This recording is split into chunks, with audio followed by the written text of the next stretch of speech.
こんにちは。今日のスピーキングを始めます。Language acquisition by children. One of the topics most central to psycholinguist research is the acquisition of language by children. The term acquisition is preferred to learning because many psycholinguists believe that no psychological theory of learning as currently formulated is capable of accounting for the process whereby children, in a relatively short time, come to achieve a fluent control of their native language. Since the beginning of the 1960s, research on language acquisition has been strongly influenced by Chomsky's theory of generative grammar, and the main problem to which it has addressed itself has been how it is possible in young children to infer the grammatical rules underlying the speech they hear and then to use these rules for the construction of utterances that they have never heard before. It is Chomsky's conviction shared by a number of psycholinguists that children are born with a knowledge of formal principles that determine the grammatical structure of all languages, and that it is this innate knowledge that explains the process and speed of language acquisition. Others have argued that it is not grammatical competence as such that is innate but more generative cognitive principles, and that the application of these two language utterances in particular situations ultimately yields grammatical competence. Many recent works have stressed that all children go through the same stages of language development, regardless of the language they are acquiring. It has also been asserted that the same basic semantic categories and grammatical functions can be found in the earliest speech of children in a number of different languages, operating in quite different cultures in various parts of the world.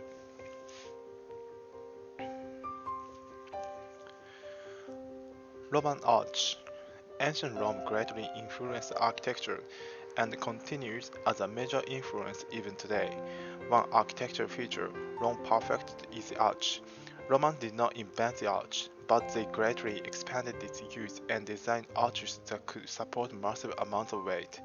Roman arches are comprised of several parts such as a keystone, a voussoir, and a pier. The keystone or capstone is the center stone found at the top of the arch.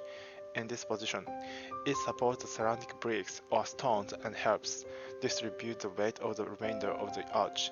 Its name keystone comes from its importance. Without it, the arch would collapse. Romans were the first to use keystone in their arches. The keystone is surrounded on each side by voussoirs, or wedge-shaped bricks or stones. The term voussoir comes from French and Latin roots meaning to turn. The thrust of the voussoirs pushes outward and downward in a Roman arch. Roman arches are noted for the semicircular, non-pointed curves. The use of voussoirs creates arches which can be used to span large distances and which can bear heavy loads. Examples of this can be seen in the arches used in construction of ancient Roman aqueducts, many of still stand today. The keystone and voussoirs of an arch need a base on which to rest. These bases are called piers. A Roman arch's pier is the wall or stone on which the arch rests. Concrete and stone were often used in the construction of piers, which are usually square or rectangular in shape.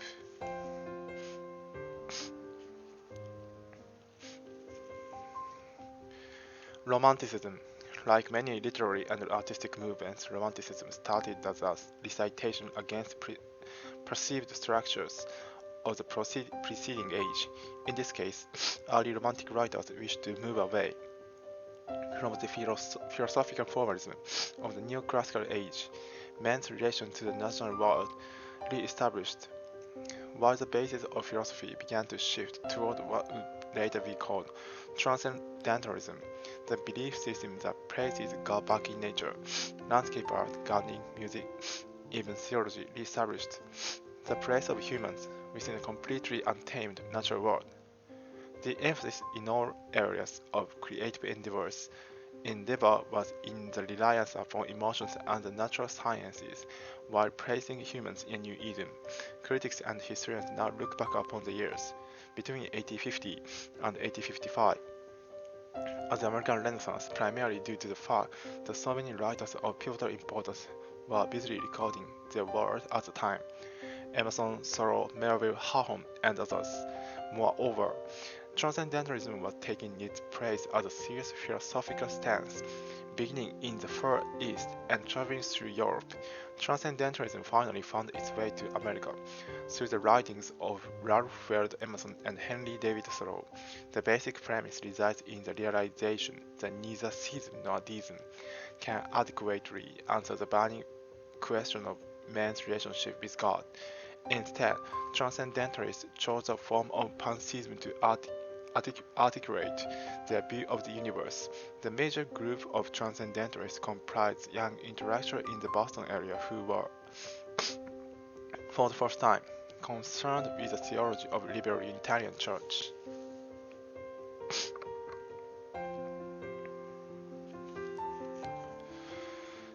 Imitation and expression. The movement away from artist imitation or representation probably started in France with the work of the Impressionists in the 19th century. The word impressionist is itself suggestive. The artist is not just painting a representation, because the artwork is giving a personal impression of what is seen. The artist is not trying to be photographic realist. The late 19th and early 20th century therefore created a sharp break with all past understandings of art. A painting or a piece of sculpture no longer had to refer to something familiar. It could instead consist only of abstract lines, shapes, and colors. Such art can be said to express the inner life, imagination, or emotions of the artist, or it may be art that refers to nothing at all, just pure abstraction for its own sake. The artist's expression theory has generally replaced the artist's imitation belief. Critics have contended, for instance, that all representation art is to some degree abstract. While some features of its subject are emphasized, others are ignored or downplayed.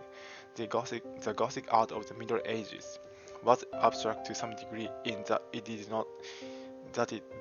not pretend to depict literal reality. It was intent on portraying religious symbolism, but the abstractions were not so removed from normal experience that they were not easily recognizable by the viewers. Abstract portraits of saints and depictions of events in the life of Jesus had become familiar to viewers by wrong association.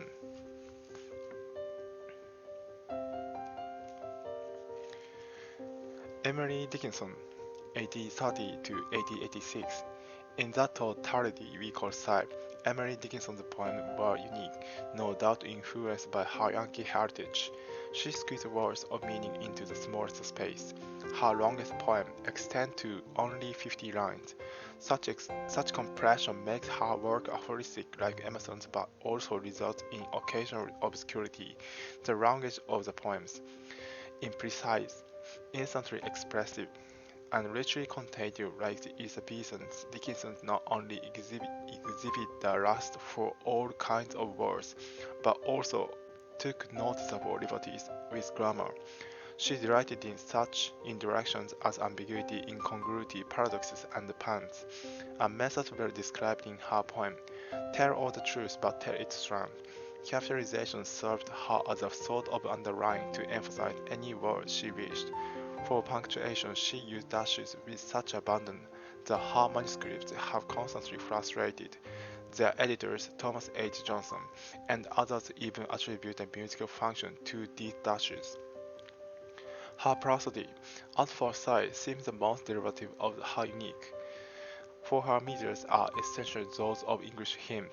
In fact, most of her poems employ probably the best known of all meters, the so-called common meter, used traditionally in ballads as well as hymn.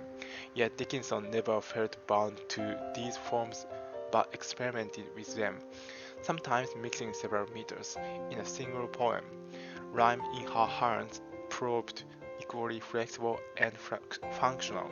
She frequently abandoned exact for approximate rhymes.